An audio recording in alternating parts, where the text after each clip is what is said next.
Hello বন্ধুরা, সবাই কেমন আছেন? আশা করছি ভালো আছেন। আজকে মূলত আমি গান গাইবো না। আজকে একটি বিষয় নিয়ে কথা বলবো। সেটা হচ্ছে আসলেই বাচ্চাদেরকে আমরা খুব সহজে কিভাবে নামতা শেখাতে পারি।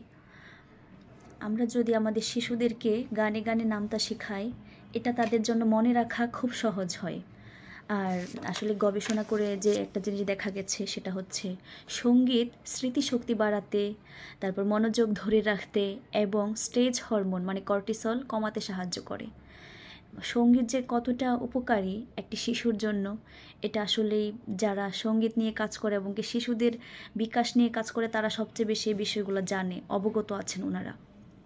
তো আমরা যদি আমাদের শিশুদেরকে খুব দ্রুত এবং কি সুন্দরভাবে নামতা শেখাতে চাই, তাহলে গানে গানে যদি শেখাতে পারি সেটা হবে খুব ভালো এবং সে শিখতে খুব দ্রুতই যেমন আগ্রহী হবে এবং খুব দ্রুত শিখে যাবে।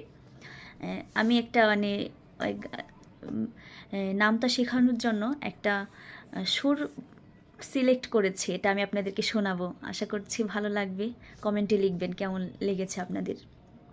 যেমন আমরা এভাবে শেখাতে পারি: 2 একে 2, 2 দ্বিগুণে 4, 3 দ্বিগুণে 6, 4 দ্বিগুণে 8, 5 দ্বিগুণে 10, 6 দ্বিগুণে 12, 7 দ্বিগুণে 14, 8 দ্বিগুণে 16, 9 দ্বিগুণে 18, 10 দ্বিগুণে 20।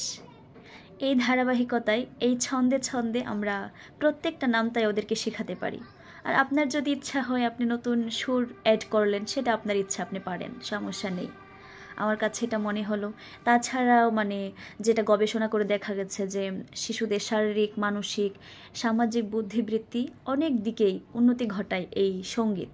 এজন্য গানে গানে যদি আমরা কোনো কিছু শেখাতে চাই, তাহলে সেটা হবে শিশুর জন্য খুব সহজেই শিক্ষণীয় এবং কি সে আগ্রহের সাথে সেটা শিখবে, রপ্ত করতে পারবে খুব সহজেই। ধন্যবাদ, ভালো থাকবেন, আমার জন্য দোয়া করবেন।